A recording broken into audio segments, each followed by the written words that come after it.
Hi friends, welcome back to my channel. I'm Liza and today we're going to talk about my June reads.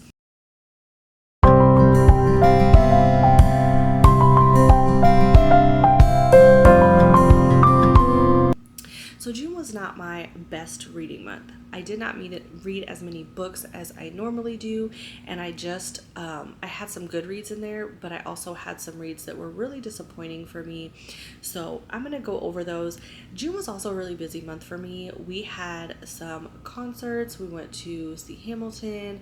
We went to a comedy show. Like, there was just so much going on in June that I didn't get to read as much as I'd like. But July, which is my birthday month, will have more reads.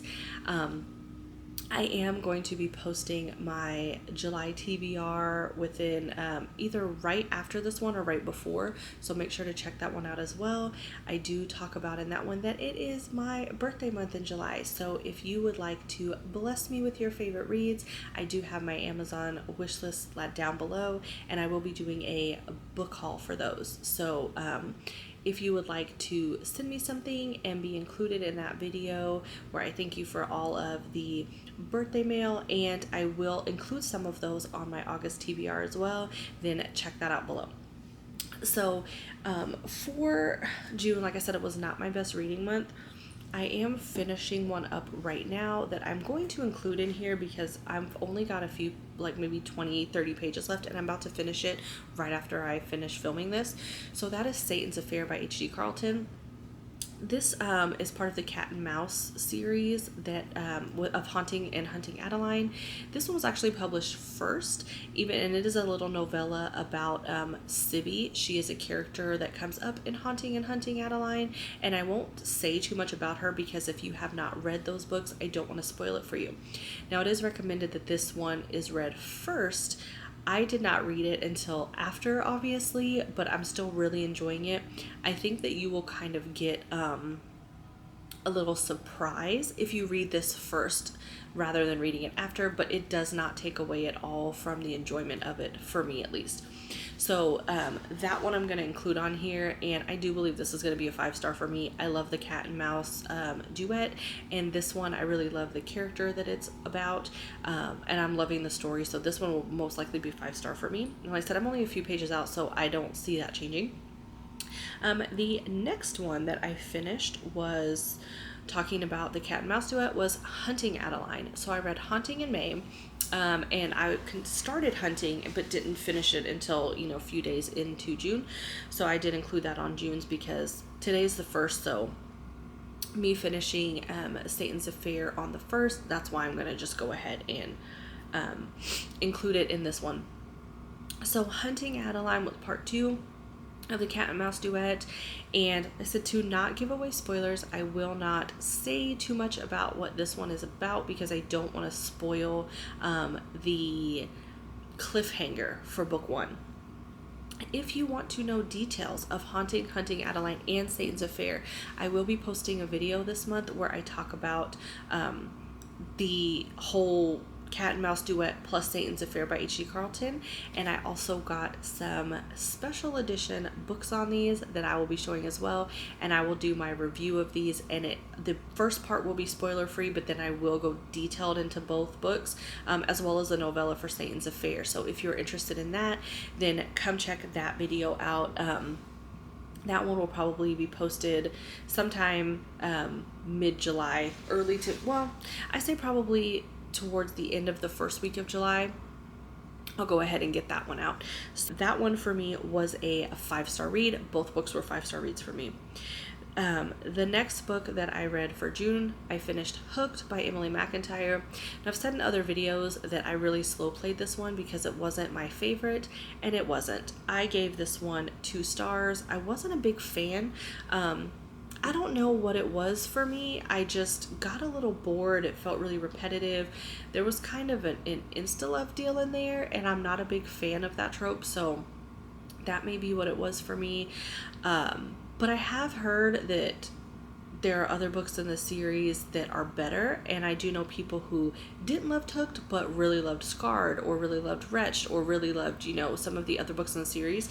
So I will probably read the next book in the series, which is Scarred. It is a Lion King retelling. I don't know when I will get to that, maybe in the fall, but Hooked for me was just not my favorite, so I gave that one 2 stars. Oh, and I'm sorry, I didn't even mention, if you don't know what Hooked is, it is a Peter Pan retelling, um, where Captain Hook, basically the Never After series by Emily McIntyre, the villain gets the girl. So this one was Captain Hook, and he goes after Peter Pan's daughter, who happens to be Wendy. And so he goes after Peter Pan's daughter to get some kind of revenge, and he plans to basically get his revenge by using her. And like I said, I don't know what it was. Like, the spice in it for me was just fine. I just found that when she met him, she instantly kind of slept with him, and then found out that he was using her to get back at his dad, and just seemed just be like, all right, like, it was just weird to me. And I think at one point in there, like, her friend likes Captain Hook, and still she gets with him, and so it just wasn't my favorite. Was it horrible? No, but I 2-starred it because there was more things I disliked about it than I liked about it. Then we have Priest by Sierra Simone. Priest. I gave this one 4 stars for what it was.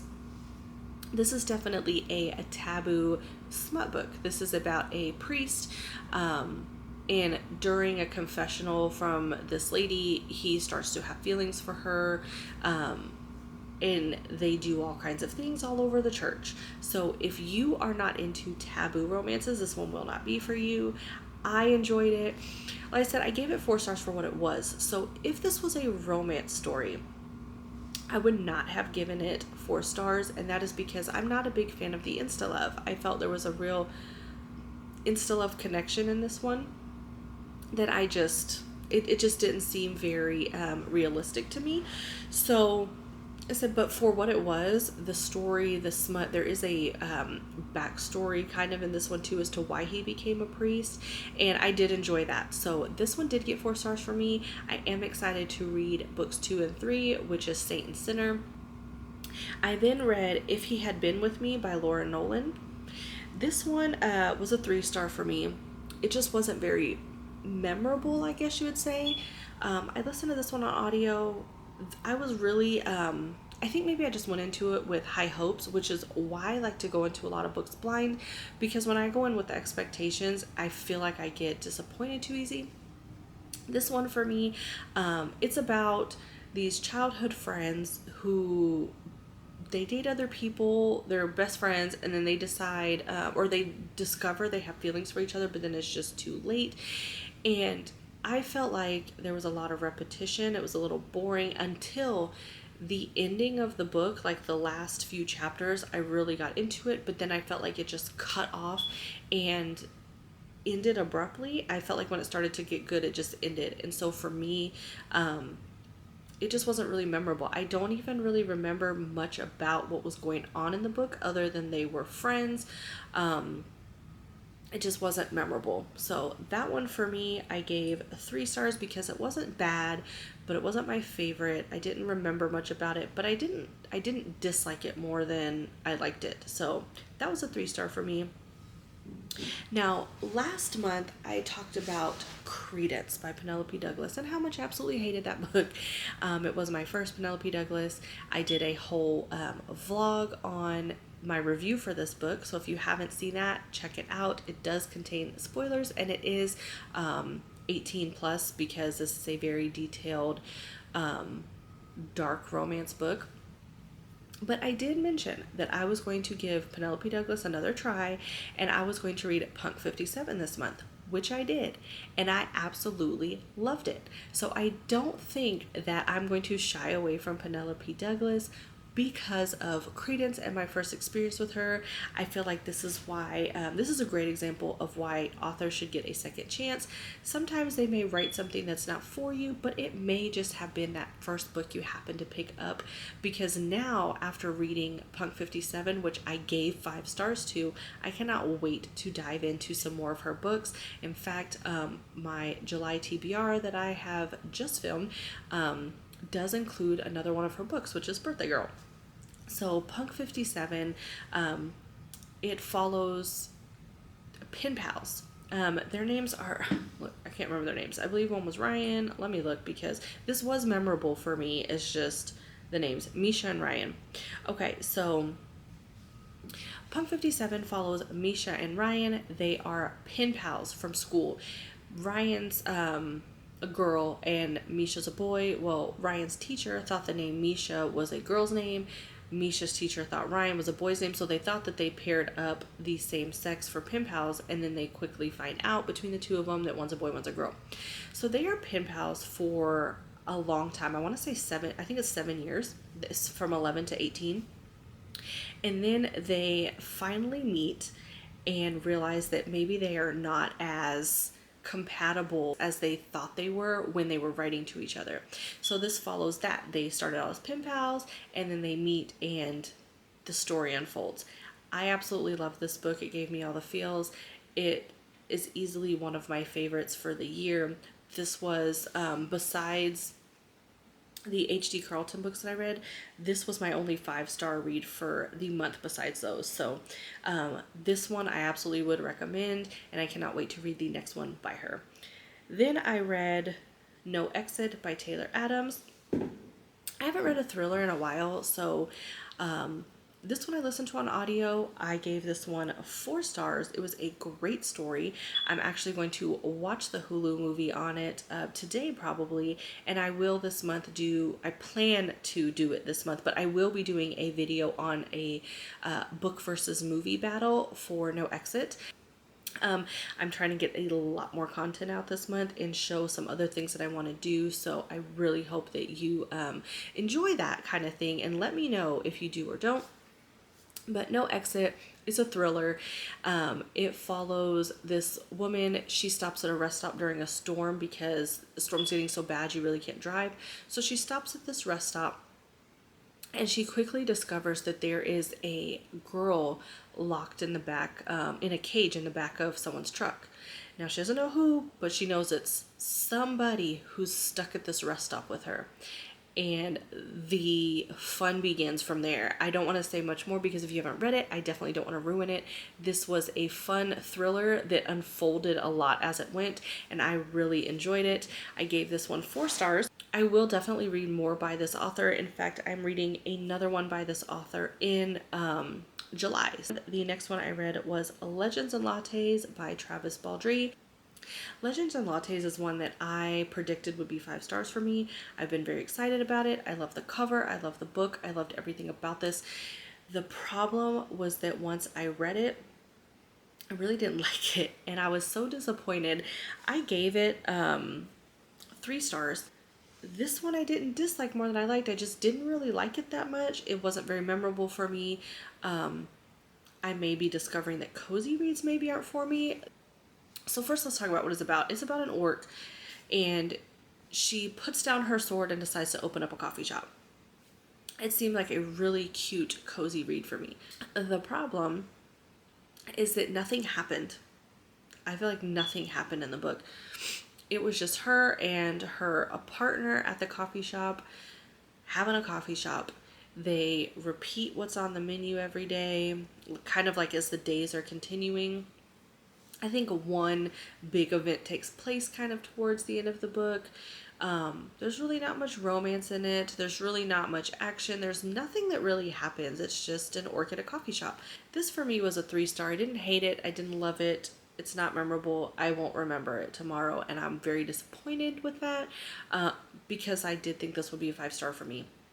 The last one was a quick audio that I read. I read it in just a few hours. It's called Hitched by Kendall Ryan. This is about I want to say they're childhood friends, maybe their dads own this company, and the man in the story, his dad passes away, and they want to leave the business to their kids. So there's the main character and the woman. I don't even remember their names. That's how memorable it was for me. There was 2 characters. Their dads own a business, a big company. They want to leave it to them. But they want them both to run it, and they had some kind of stipulation where they have to marry each other and have a baby within 90 days.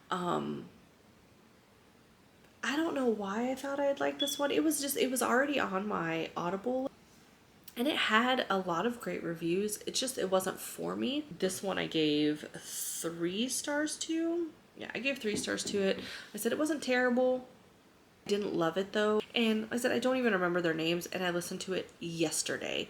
So I remember the premise of the story. Obviously, I just read it. I don't even remember their names. That's how memorable it was. So this was not my best reading month. I didn't read as many books as I normally do. I didn't read very many good books. I had a lot of 2 and 3 stars. So hopefully July is a better reading month for me. I'm hoping to get mostly 4 and 5 stars for my birthday month. So I have some great picks in there that I really think will be 4 and 5 stars for me. So check out that July TBR video. And hopefully when we do this next month, we'll have better results. So, but that was my June wrap up. I hope you enjoyed the video. Thank you for watching, and I will see you in the next one.